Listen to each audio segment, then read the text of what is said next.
Bonjour Sandrine, Bonjour tout le monde. comment ça va? Ça va, ça va. Et toi?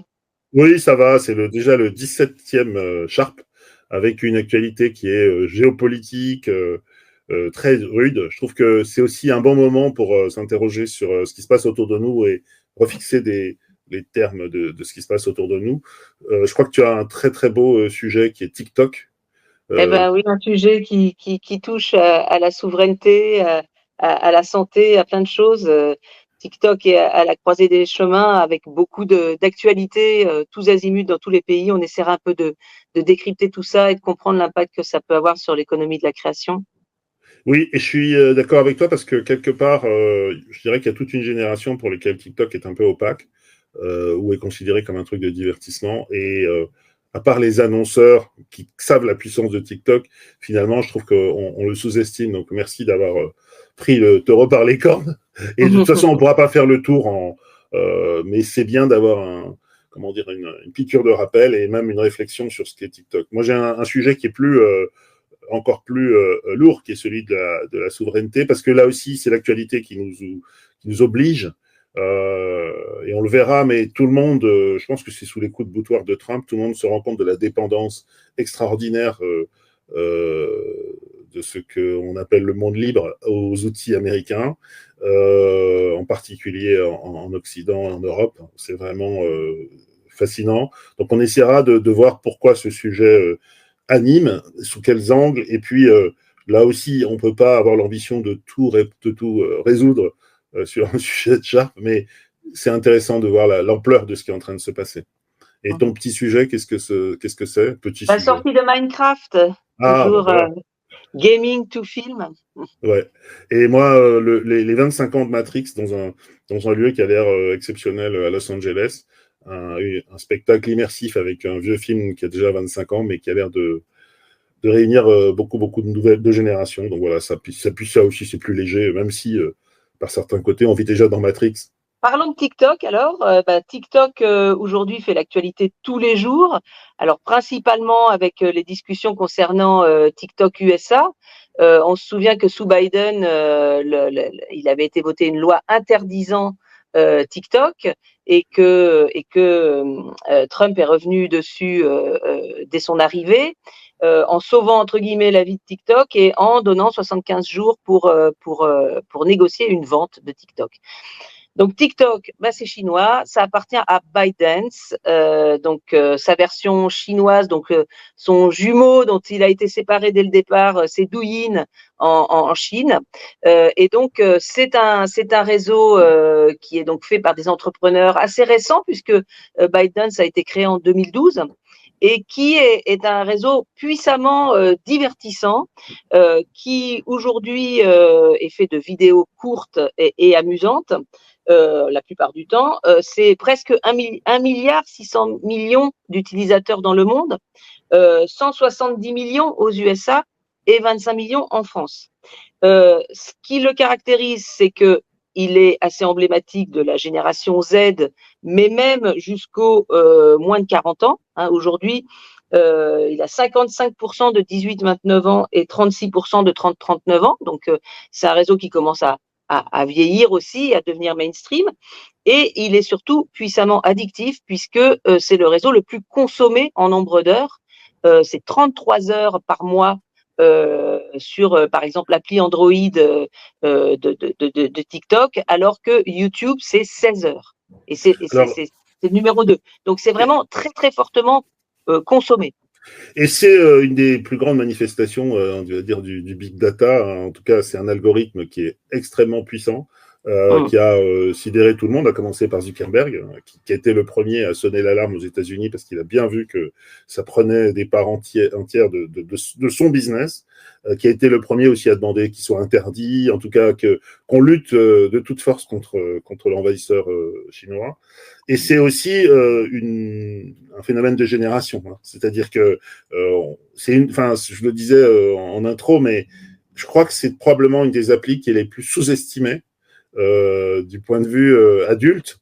Là où le méchant, c'est Zuckerberg, qui Mmh. influence En fait, il a fallu beaucoup de campagnes où disons, les politiques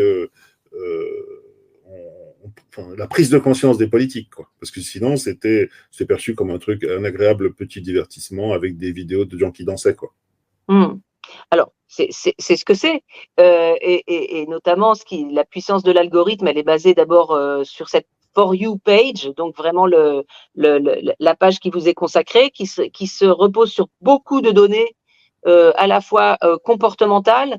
Est-ce que vous avez l'habitude de liker? Qu'est-ce que vous likez? La complétion, etc. Et donc, qui est très, très efficace. Il y a aussi le fait que, comme c'est court, c'est pas très engageant, entre guillemets. Et donc, il a une motivation un peu différente d'utilisation. C'est vrai qu'il est à 80%, 80% des gens qui utilisent TikTok donnent comme motivation le fait que ça offre des vidéos divertissantes. Mais ce faisant, il a de plus en plus embrassé des usages, puisqu'il y en a plus d'un sur deux qui dit qu'il veut aussi voir des marques et aussi s'informer. À tel point que, aux États-Unis, TikTok remplace Google d'une certaine manière en tant que moteur de recherche, y compris sur les news. Et il a une présentation des news qui est un peu différente parce que il représente aussi un peu toute l'information des pays non alignés, des BRICS, etc.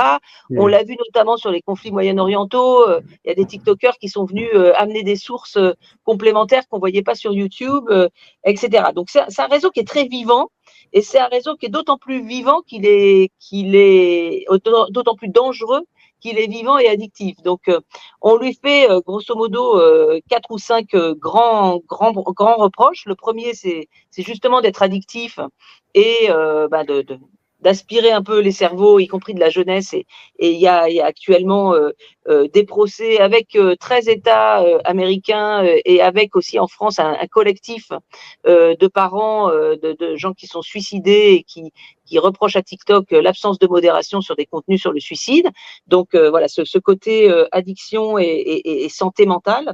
Le deuxième, c'est justement tout l'univers de l'information qui n'est pas modéré et qui peut être influencé.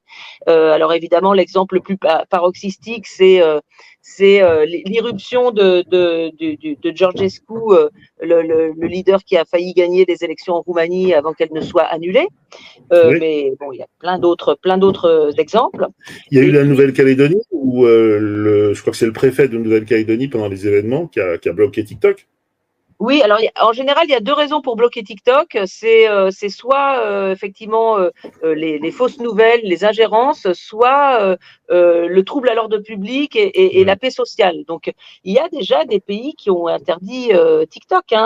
Depuis 2020, c'est interdit en Inde. C'est interdit avec des stop and go au Pakistan parce que ça a beaucoup de succès au Pakistan. C'est interdit au Népal. C'est bloqué en Jordanie justement pour la paix sociale entre guillemets. Et ce que j'ai appris en préparant ce sujet, c'est que l'Albanie a l'intention d'interdire TikTok en 2025. Donc ça se rapproche et ça se rapproche de l'Europe. Alors en Europe, nous on a le DSA, c'est-à-dire qu'on n'interdit pas, on réglemente. Et donc aujourd'hui, TikTok comme les autres grandes plateformes n'ont pas encore pris le pli du DSA. Donc, c'est le Digital Service Act. C'est l'un des trois grands textes qui régit finalement le RGPD, la DMA et le DSA sont les trois grands textes qui régissent les rapports avec les plateformes. Et donc, aujourd'hui, on en est un peu à des démarches d'enquête. Il y a eu une enquête parlementaire en 2023 qui montrait vraiment l'opacité des réponses de TikTok qui donne pas son organigramme. Alors on sait que TikTok France est une filiale de TikTok UK, qu'elle est séparée des USA, donc le fait qu'aux USA il y ait une vente de TikTok n'aura pas d'impact sur l'Europe. Mais bon, voilà, le DSA pénalise jusqu'à hauteur de 6% du chiffre d'affaires mondial des contrevenants. Et donc, sachant que l'Europe est 10% des recettes pub de TikTok, c'est quand même assez critique. Donc, on sait quand même que TikTok est capable de s'adapter à des situations, ne serait-ce qu'en Chine, où finalement, à la fois, ils ne bannissent pas des comptes qui sont critiques, parce qu'ils l'ont fait une fois sur une TikTokeuse bien connue qui parlait des Ouïghours, et puis il y a eu un tollé, donc ils l'ont réintégré. Donc, ce qu'ils font un peu, c'est de ce qu'on appelle le shadow banning, c'est-à-dire moins exposer des Oui, contenus donc sensibles. l'algorithme. Et ils ont créé un onglet pour l'information gouvernementale qui s'appelle Positive Énergie. Voilà, en gros, c'est plutôt une adaptation par le Et, positif. Alors, et pourquoi ça se il passe mal s'appelle aux pas US? TikTok d'ailleurs, il s'appelle Douyin. Hein. Douyin. C'est pas une Mais marque mondiale. c'est exactement les mêmes. Il D'accord, y a des fonctionnalités qui sont différentes, mais c'est le même moteur. d'accord. Alors, aux USA, c'est quand même là aussi 10% des recettes de TikTok. Donc, TikTok ne va pas mourir s'il perd les USA. Évidemment, c'est quand même à force un peu embêtant, mais ce qui est en jeu, c'est évidemment cette question des données et des données qui sont collectées et du stockage des données et de l'utilisation des données Alors, personnelles. ce qui est aussi fascinant, c'est de voir que les Américains n'ont pas le droit d'entrer en Chine. Il n'y a pas de produit américain qui entre en Chine. Mmh.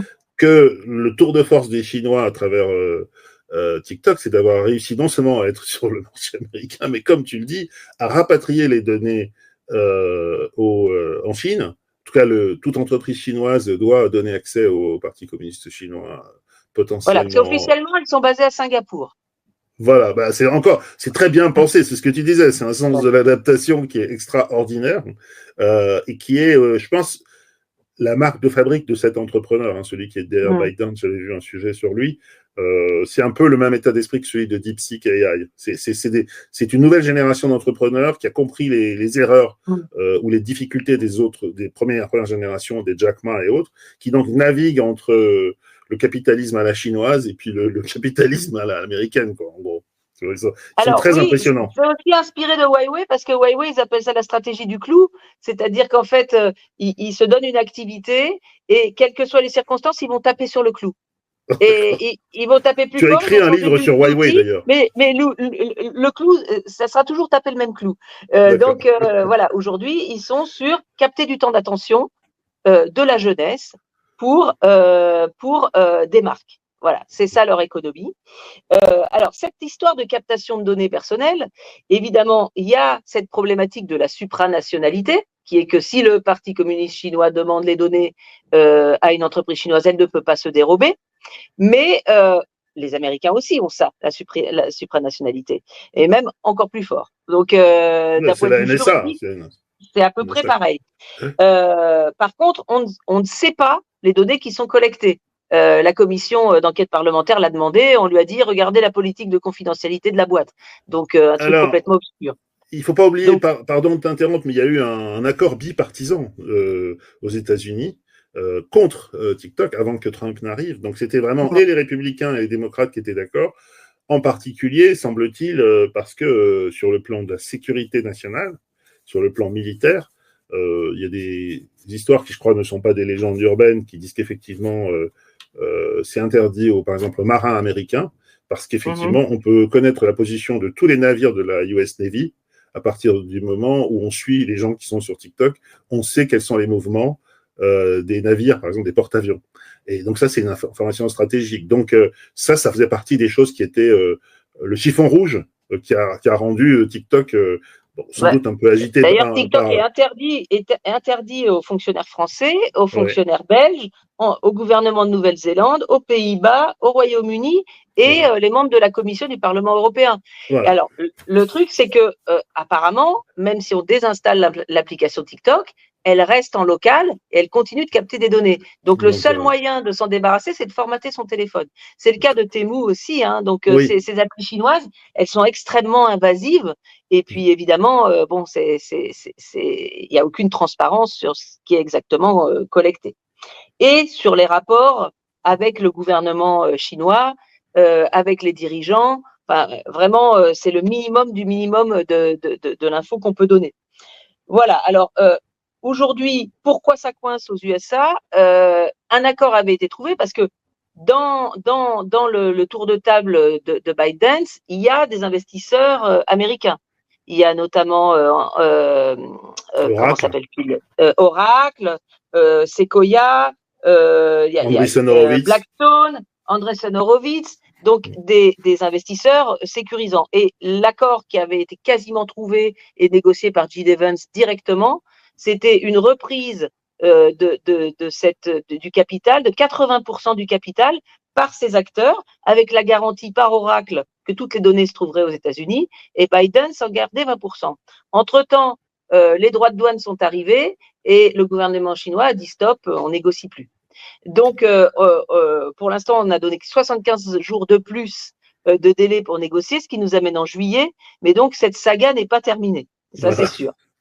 Après, ce qu'on peut se demander, c'est, voilà, TikTok est à la croisée des chemins, il va probablement s'adapter, mais quel impact a aujourd'hui TikTok pour qu'il soit tellement gros, too big to fail, comme on dit, pour qu'il soit tellement gros pour qu'on ne puisse pas l'arrêter. Parce qu'après tout, en Inde, ça s'est arrêté, et puis il y a un substitut, un équivalent là-bas, qui s'appelle, je crois, Shingari. En fait, il y a deux types d'impact. D'abord, il y a l'économie de la création. Aujourd'hui, les créateurs sur TikTok, moi je dirais que c'est un peu entre TikTok et Instagram et YouTube.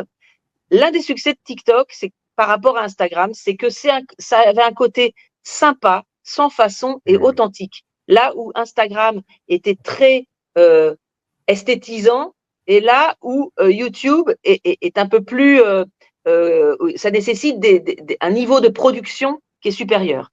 Là, aujourd'hui, vraiment, TikTok, c'est le niveau d'entrée pour des créateurs parce que ce sont des vidéos très courtes, tournées chez soi, avec des moyens de production inférieurs à YouTube. Et puis, sur le papier, YouTube est meilleur parce que ses moyens de financement sont clairs. On sait que 50% des recettes vont aux créateurs. On sait qu'on commence à toucher à partir de 1000 abonnés. On sait qu'il y a d'autres gratifications en fonction du nombre d'abonnés à la chaîne, etc. Tout ça est assez clair et on peut monter un business plan sur YouTube assez facilement. Sur TikTok, il faut plus d'abonnés, mais en même temps, chaque vidéo a plus de portée. 85% de portée en plus quand on crée une vidéo sur TikTok. Donc en fait, c'est un très bon truc d'entrée. C'est-à-dire qu'on a très vite des abonnés, très vite de l'audience, on monte très vite, donc on touche de l'argent, on en touche moins. Mais la collaboration avec les marques est encore plus facile. On peut quand même donner, les fans peuvent donner des gratifications. Enfin, c'est moins mature, mais on sent bien que c'est une entrée. C'est un peu comme si TikTok, c'était les programmes de flux et YouTube, c'est les programmes de stock. Donc, on peut faire des programmes moins chers et plus faciles sur TikTok. Donc, c'est très bon pour les créateurs qui commencent. Et puis ensuite, il y a les créateurs qui sont là depuis un bon moment, qui sont sur YouTube, Insta, on va dire Lena Situation, on va dire Inoxtag, des gens comme ça, qui ont besoin aussi de renouveler leur audience. Et donc, ils vont aussi sur TikTok pour aller toucher dans une dimension un peu culturelle, parce que toutes les grandes tendances qui sortent, elles sortent quand même d'abord sur TikTok et ensuite elles sont développées sur les autres réseaux. Donc, il y a vraiment, pour rester dans le coup, il faut être sur TikTok. Donc, s'il y a une instabilité du côté de TikTok, notamment le fait pour les créateurs que le marché américain leur soit fermé, c'est pas neutre, que les nouveaux propriétaires peuvent changer de système de rémunération, qu'ils peuvent changer de format, de technique, ça peut amener la migration de talents vers d'autres plateformes ou la riposte des autres plateformes pendant cette période de transition. Donc, je dirais que ça a quand même un impact sur l'économie des créateurs. Et puis après, je termine parce que j'ai été très, très bavarde. Il y a aussi un impact sur le commerce, puisque TikTok Shop est arrivé cette semaine en France, mais est déjà présent aux États-Unis et au Royaume-Uni. Et dans un temps où le commerce va quand même très mal, c'est un vrai coup de boost pour le e-commerce. Walmart a fait 25% de ventes en plus depuis qu'elle est sur TikTok. Donc voilà, c'est pas neutre du tout dans ces temps de crise. Et donc ces deux dimensions.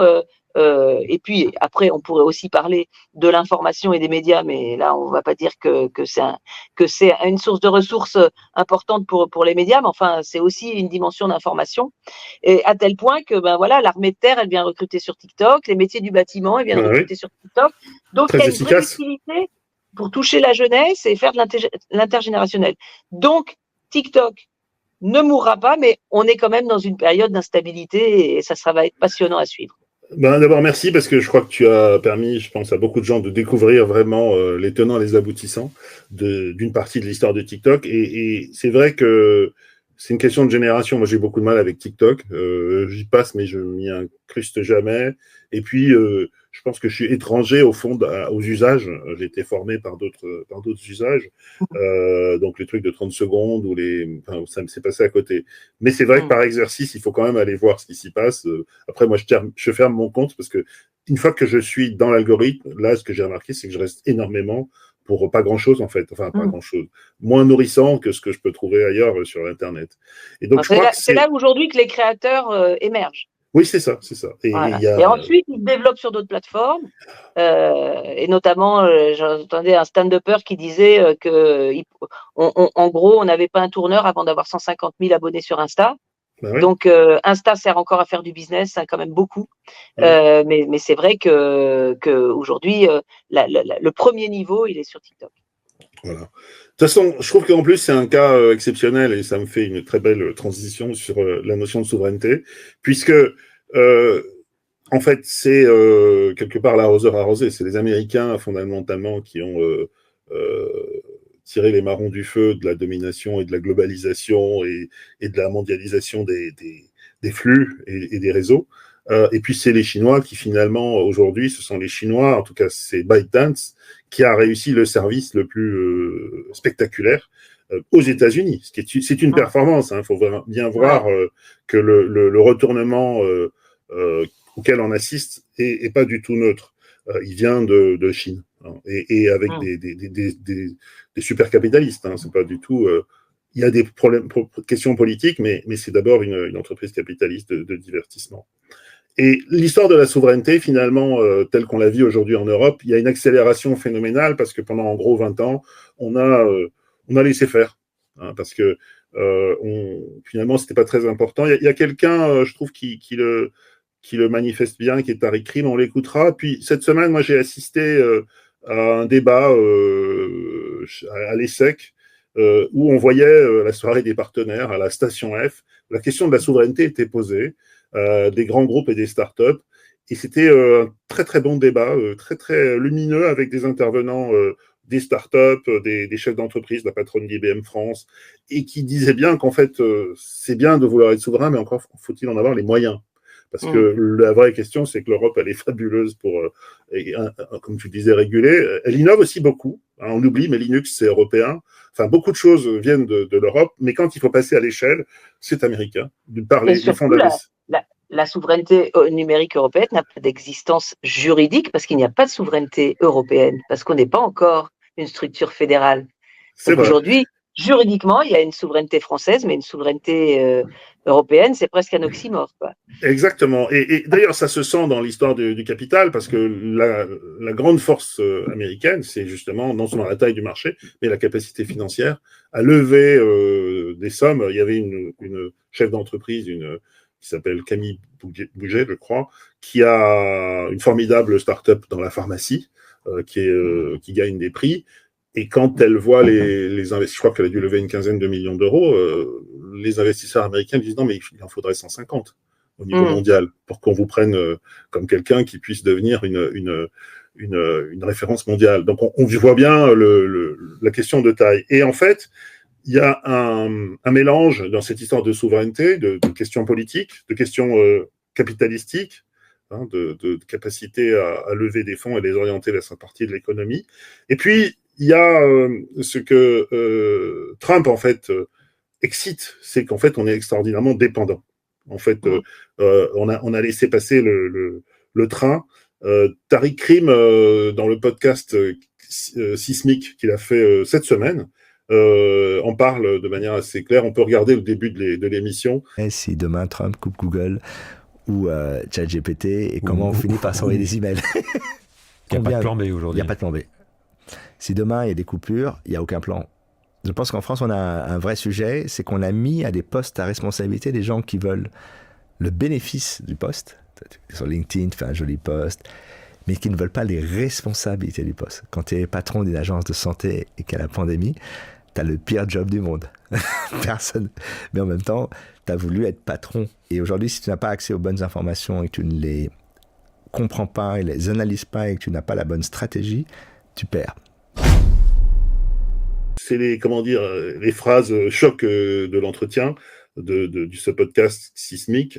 C'est intéressant parce que Tariq Krim, c'est une personnalité qui est à la fois un entrepreneur, c'est quelqu'un qui a commencé sur l'Internet à 12 ans en hackant des services pour se servir du Minitel comme modem. Mais au début, il rappelle un truc qu'on a oublié, c'est que c'était un vrai réseau français, complètement souverain, fabriqué par les PTT, et on était en fait souverain à l'époque, en France. Et il raconte très très bien comment il a évolué, comment ensuite il a été chez Radio Nova, puis il s'est retrouvé dans la Silicon Valley du début, qui était en fait une Silicon Valley anard, quoi, hein, avec des valeurs hippies, et donc il a connu tous ces acteurs, notamment Zuckerberg et autres.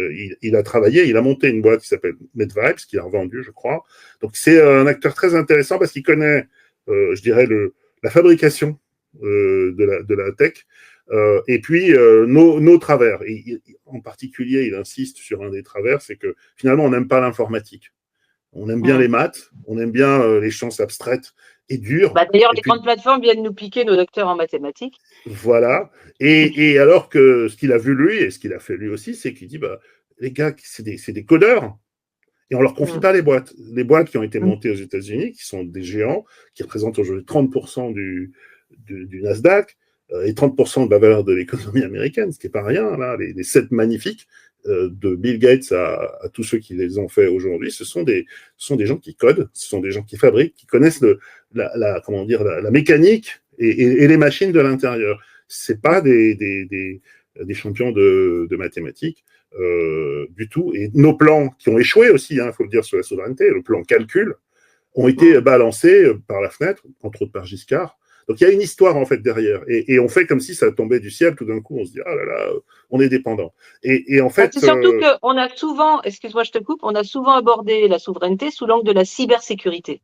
Exact. Or, c'est bien autre chose puisque c'est une souveraineté industrielle.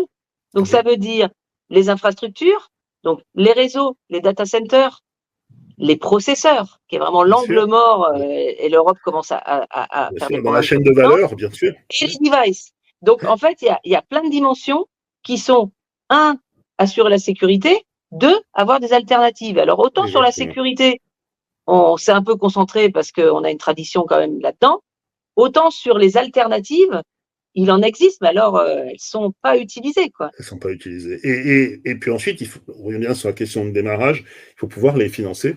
Il faut les financer sur une taille de marché qui est en fait totalement morcelée. Donc, il y a tous les problèmes de l'Europe aussi qui remontent. Il y a le juridique que tu indiquais, mais il y a au fond une volonté politique et puis les moyens de se mettre en marche, de se coordonner. Donc, ça ne sera pas, un effort facile. Ça va être long, pénible, si jamais on y arrive. Et en revanche, c'est vrai que en même temps, c'est plein d'opportunités de business pour les Européens. Et ce que tu disais les startups, faites quelque chose qui soit du niveau de la Google Suite. Sur tous les éléments, il y a ce que tu disais tout à l'heure sur l'Inde qui a supprimé TikTok, et puis ils s'en portent pas plus mal, ils ont juste supprimé TikTok. En fait, on est vraiment dans une dépendance. Moi, j'ai fait un édito en disant que c'était le syndrome de Stockholm, parce qu'en fait, on aime finalement des gens qui nous voient comme une opportunité de marché. On ne devrait pas les aimer, on devrait considérer que c'est une opportunité de marché. Pour m'amuser, j'ai fait dans l'édito de la newsletter un calcul de ce que représentent ces 25 ou 30% dans le chiffre d'affaires des GAFAM. C'est considérable, c'est des milliards de dollars. Et donc, c'est vrai que ça a été, je pense, un non-dit de la mondialisation et de la globalisation. C'est qu'on s'est dit, au fond, on délègue des choses, nous on fait des parfums, des sacs, et puis eux ils font des choses. Sauf qu'entre-temps, l'Internet et le numérique est devenu absolument central dans toutes nos économies. Donc on ne peut pas s'amuser à dire on tire le tapis et on verra bien ce qui se passe. Si on tire le tapis, on perd une partie de notre valeur. Et donc, mais comme tu l'as dit, c'est vraiment le problème, c'est le capital, parce que souvent on fait des choses intéressantes. Oui. On a quand même Blablacar, on a quand même Spotify, on a quand même Vinted. C'est pas Union européenne, mais c'est Europe. Mais au moment où il faut mettre vraiment beaucoup d'argent, là, ça se passe mal. Pas de culture du risque. Ça, c'était un des points très, très forts dans le débat de l'ESSEC. Il n'y a pas la culture du risque. parce qu'il faut une culture du risque. On peut dire ce qu'on veut de toute la Silicon Valley, mais ils ont pris l'habitude du risque, soutenu aussi par l'État. Il y a la DARPA derrière.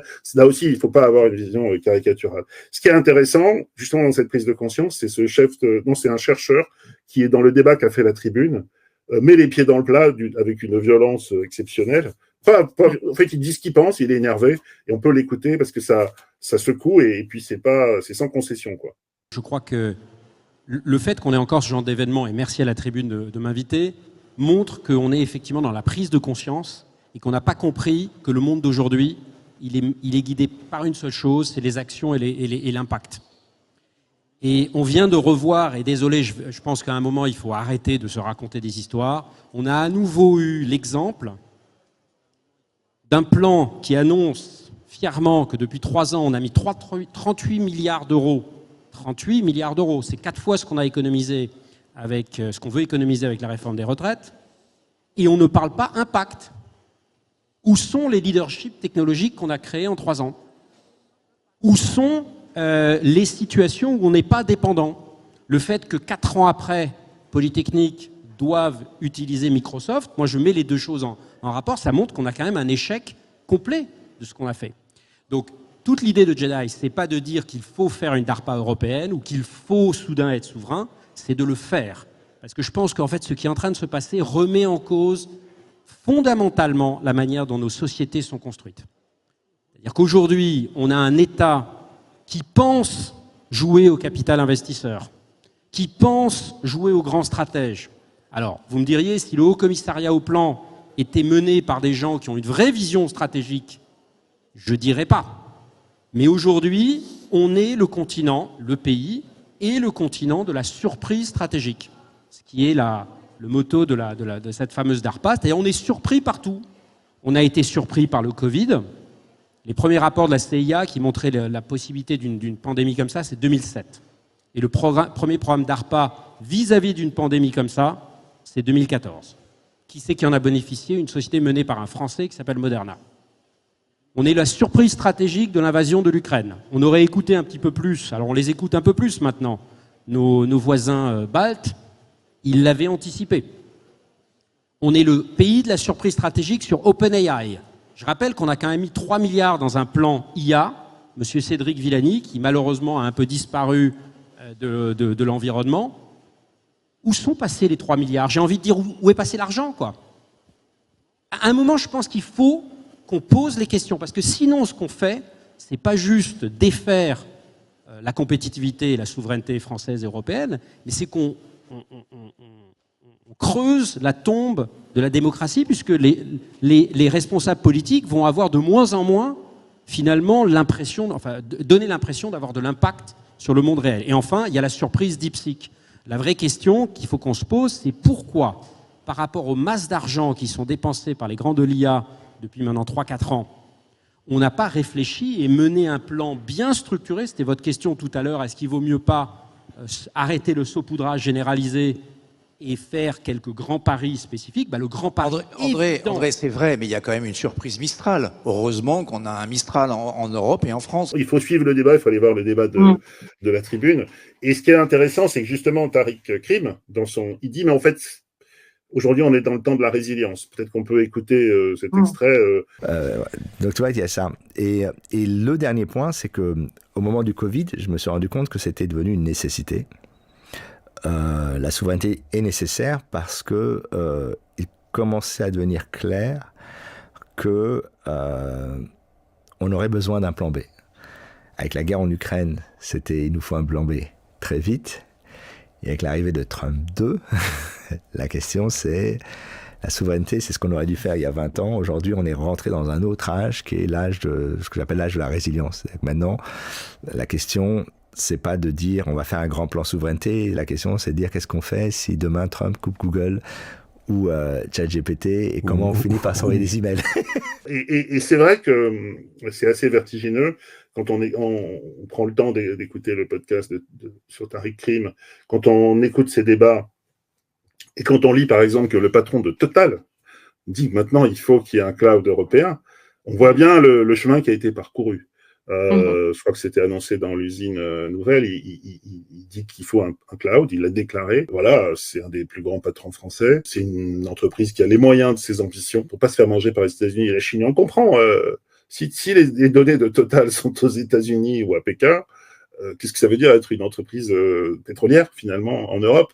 Donc c'est vital aujourd'hui. On le savait, mais en fait on voulait pas en prendre conscience.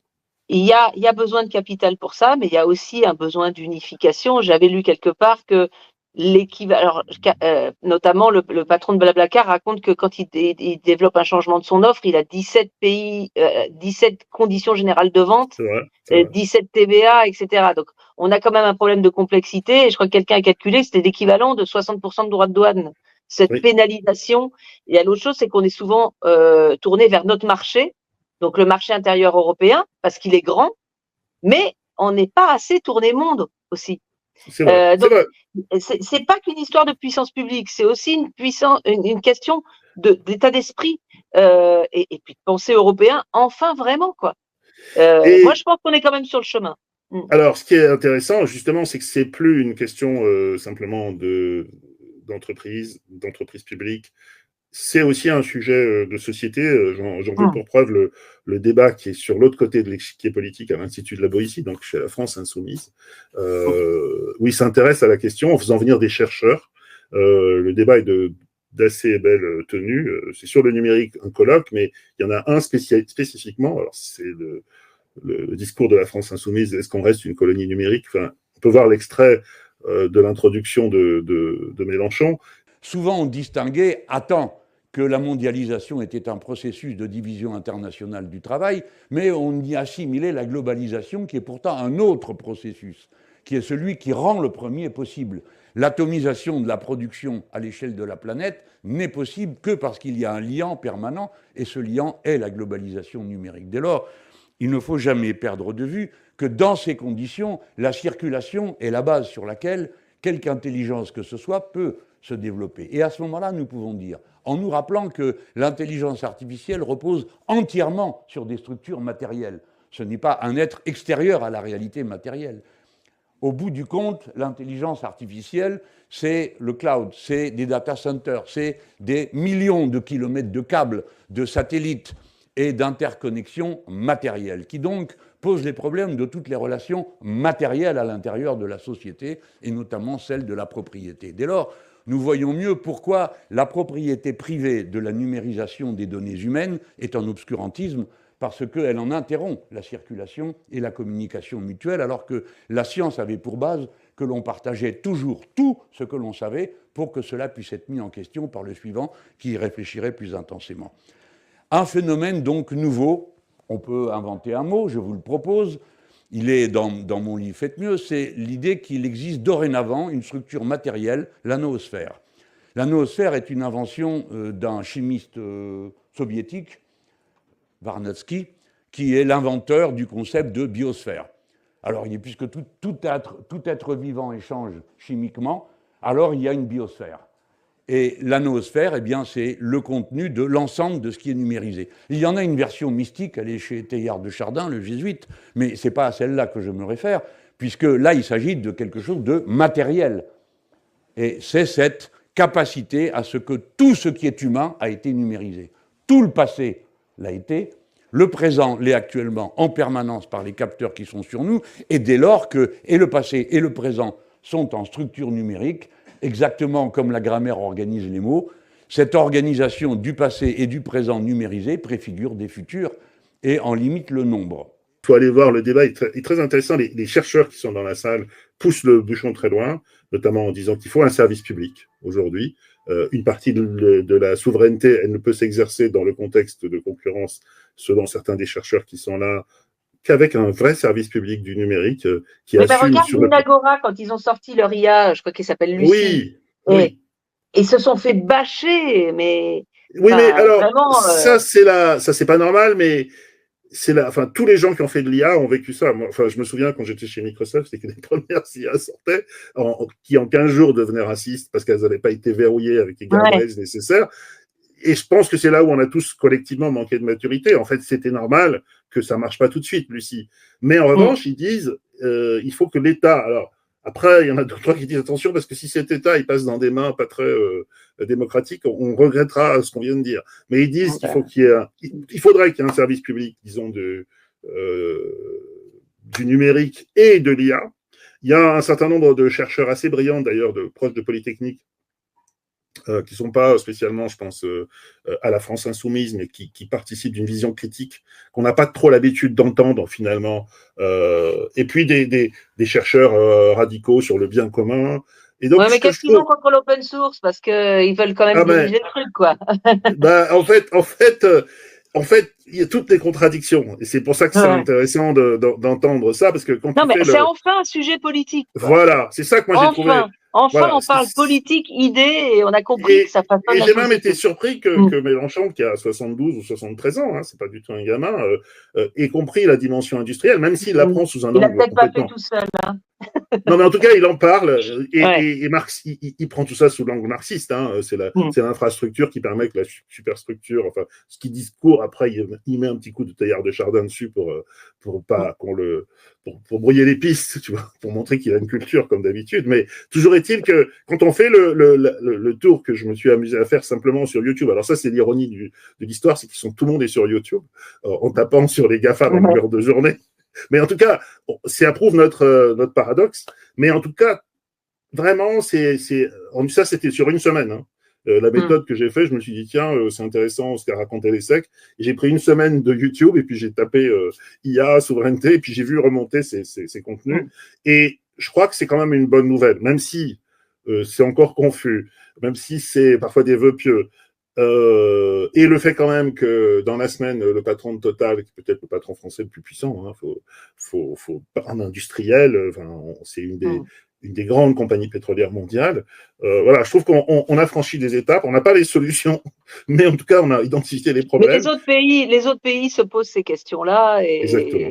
Voilà. Et donc, je pense, voilà, on est vraiment dans un moment qui est très structurant pour tout le monde. Et on ne peut pas dire merci Trump, mais enfin, il faut participer. Il faut s'intéresser. Voilà, il faut s'intéresser. Alors, quel est ton sujet plus léger? On a pas mal parlé, donc je vais essayer de faire vite. Mais Minecraft donc sort en film. Alors, c'est pas le premier jeu vidéo qui est transposé au cinéma, mais c'est un jeu vidéo assez atypique parce que c'est un jeu qui est assez ancien, hein, qui a été lancé en 2011, qui est le jeu le plus vendu dans le monde, qui a passé les 300 millions d'exemplaires vendus et qui finalement est un jeu assez pur entre guillemets parce que c'est un jeu dont l'économie est basée sur t'achètes le jeu, quoi. Il a des mises à jour assez mineures, mais voilà, une fois que tu as acheté le jeu, c'est assez sain. Il n'y a pas d'objets achetés en plus, il n'y a pas de transactions. Il y a aussi un esprit très bienveillant dans ce jeu. Il y a aussi le fait que c'est un jeu extrêmement souple parce que on peut se battre ou on peut construire un monde. Alors, si on est architecte, on fait des belles maisons. Si on aime les animaux, enfin, donc on fait en fait ce qu'on veut dans ce monde-là. Donc, c'est un monde tout carré, un monde un peu vintage. Donc, il y a une esthétique. Donc, ça va être assez intéressant de voir comment il est transposé. Il ressemble, je pense, dans l'esprit, à la fois en tant que jeu et en tant que film, à Lego, à l'esprit Lego, c'est-à-dire on se prend pas au sérieux et puis on représente quand même une culture, un élément de la culture populaire. C'est un studio scandinave à l'origine, un Mojang. Qui a été racheté par Microsoft, parce que Microsoft est très discret sur son empire du jeu, mais qui est considérable, le jeu vidéo. Et je trouve qu'ils ont réussi un tour de force, parce que ça a rien changé. Microsoft était connu pour détruire les boîtes qu'il achetait. Ouais. En tout cas, il les achetait, puis après, mais pas dans le jeu. Et là, c'est resté. Ça a failli parce que comme c'était vraiment une communauté de puristes, c'était le diable arrive. Et puis en fait, le créateur du jeu, il a viré un peu troll d'extrême droite, donc en fait, il a été mis de côté. Et puis finalement, cette communauté, en respectant l'intégrité justement des partis pris de ce jeu, qui était d'être un jeu paisible. Finalement, ça a continué à marcher. Donc ça, c'est vraiment chouette. Donc voilà, moi personnellement, j'irai voir ce film. Je vous conseille de le faire, de nous donner votre avis. Et puis, s'il a le même succès que Lego, c'est pas mal parce que Lego a fait pratiquement 500 millions de dollars de recettes. Je pense que c'est important ce que tu disais aussi sur la communauté qui est autour. Je trouve que c'est un exemple presque pur, en tout cas très réussi, d'une communauté de gens qui sont passionnés, qui s'amusent. Je pense qu'il y a tous les âges. Hein, c'est pas du tout. C'est perçu comme très jeune, très gamin dans sa forme.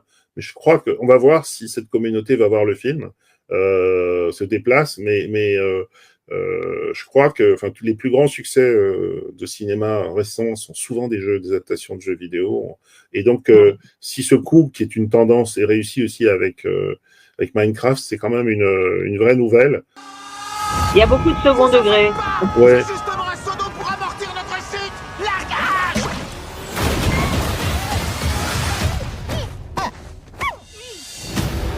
Petit clin d'œil, c'est Warner. Dans la surface, tout ce dont on peut rêver, on peut le créer.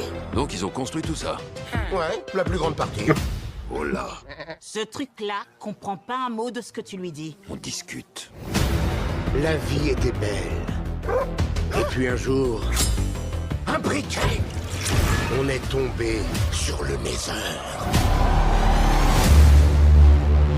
Il n'y avait Donc c'est vraiment un jeu intergénérationnel, parce qu'un jeu de 15 ans, c'est un jeu âgé. Qu'est-ce que tu décides? Ouais. Oh, oupsie. S'ils obtiennent ce qu'ils veulent, ce magnifique monde et tout ce qu'il contient sera réduit en cendres. Vaya con Dios. Ça veut dire adieu, mon frère. Pas du tout. Là, regarde. Ça veut dire ça. Si on veut sauver ce monde, Très bons acteurs. Ouais. Voilà, il paraît que sur le tournage, ils jouaient à Minecraft pendant les pauses, que Jack Black était le meilleur. T'es sûr que ça fonctionne? à 100%. Non mais Voilà, il y a eu longtemps une malédiction de l'adaptation des jeux vidéo au cinéma, et puis finalement, je crois qu'ils commencent à trouver vraiment le joint, et aussi beaucoup d'opérations marketing autour. ouais. Très sympa parce que l'univers est très identifiable. Et... Bah, en fait, Voilà. je dirais qu'il y a eu un Nintendo, hein, et puis il y a eu aussi les poupées qu'on a tous en tête. Et donc, je crois que le marketing mélangé avec une créativité un peu déjantée, ça peut faire quelque chose. Parce que tu parles à toutes les générations, tu peux y aller avec des gamins, parce que eux, ils voient le jeu, en fait. Et puis, c'est une grosse comédie familiale. Hein. Ils jouent avec les codes.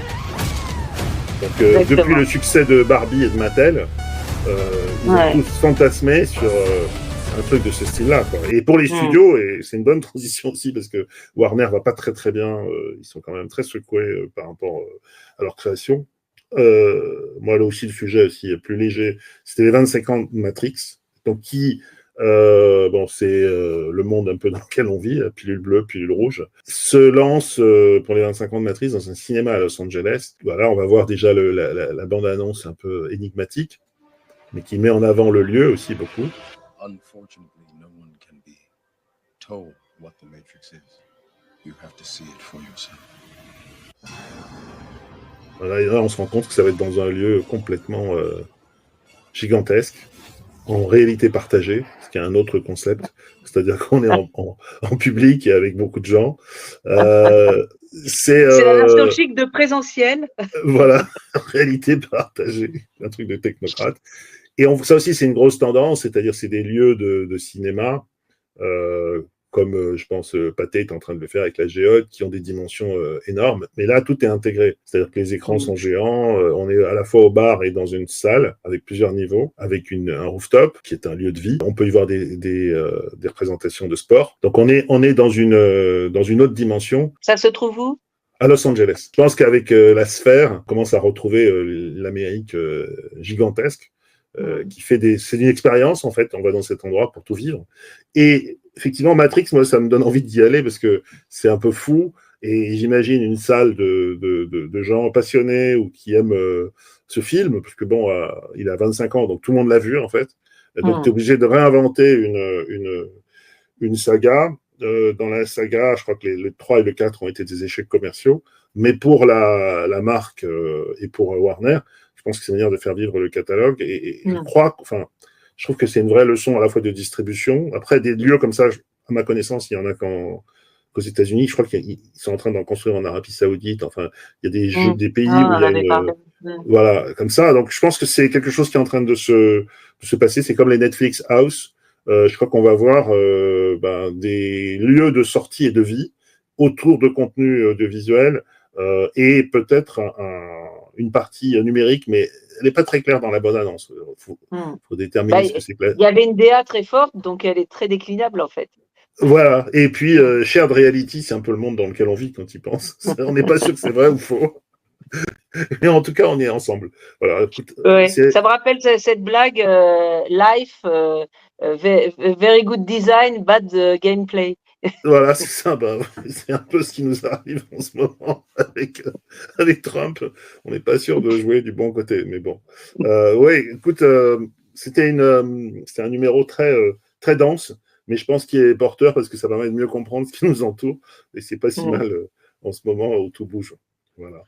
Merci beaucoup, et puis à la semaine prochaine. Merci de réagir. Et puis, voilà, réagissez, abonnez-vous à la chaîne YouTube. Voilà, et puis surtout, je trouve qu'il y a de plus en plus de gens qui réagissent. Je trouve ça vraiment formidable. Voilà, c'est encourageant. Merci et bonne semaine. Merci. Bye bye.